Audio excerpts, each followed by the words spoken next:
El Musa Dag, el monte de Moisés en armenio, está en el Golfo de Alejandreta, muy cerca de Alepo, en la frontera entre Siria y Turquía.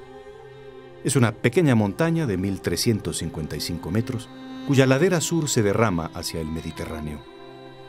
Hoy es el símbolo de la resistencia armenia contra la persecución del régimen nacionalista de los jóvenes turcos en 1915. A la sombra del Musa Dag habitaban entonces alrededor de 5.000 armenios repartidos en 6 pequeños pueblos.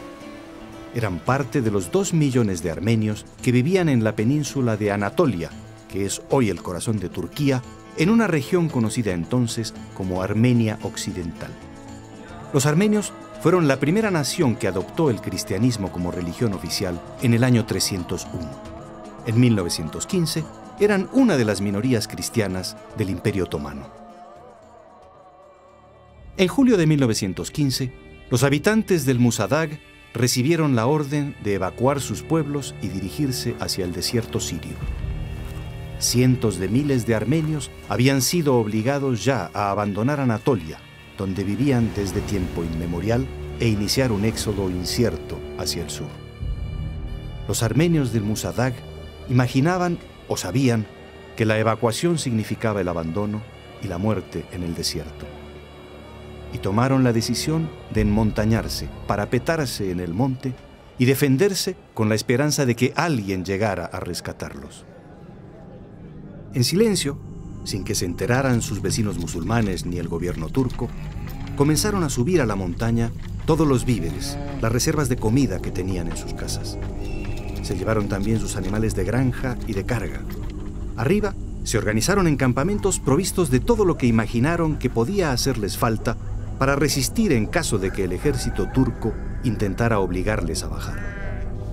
Tenían que aprender a sobrevivir en nuevas circunstancias y sin saber durante cuánto tiempo tendrían que hacerlo. Después de una semana de gracia que el ejército turco había ofrecido a los armenios para que descendieran de la montaña por voluntad propia, se inició el primer asalto.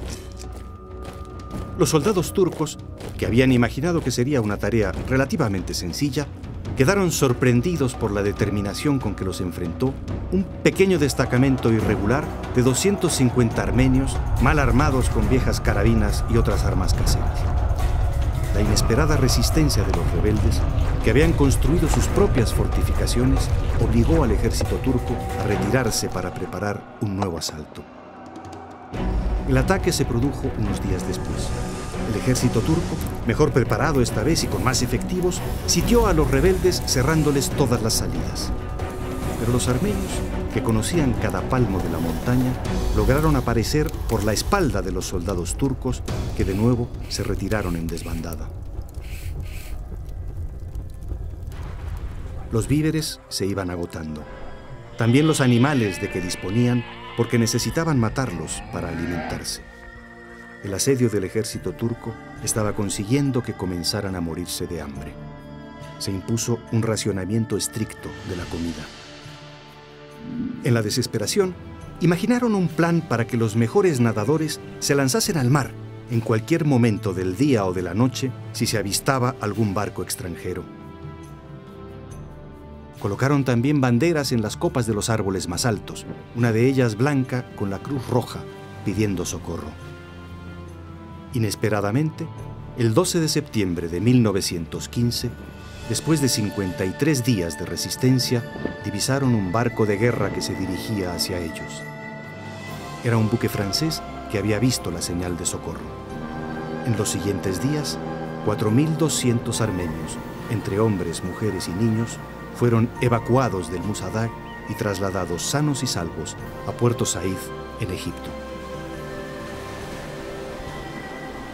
Franz Werfel, un judío nacido en Praga, investigó durante varios años lo que había sucedido en el Musa Dag. Buscó a los supervivientes y los entrevistó. Con los datos que había logrado recabar, escribió una extraordinaria novela titulada Los 40 días del Musa Dag. La publicó en 1933, el mismo año en que Hitler subía al poder en Alemania. La novela enseguida se tradujo a varios idiomas. Fue una de las lecturas más preciadas en el gueto de Varsovia durante la ocupación nazi. Quizás porque los judíos ahí encerrados esperaban, como los armenios del Musadag, que alguien llegara a rescatarlos.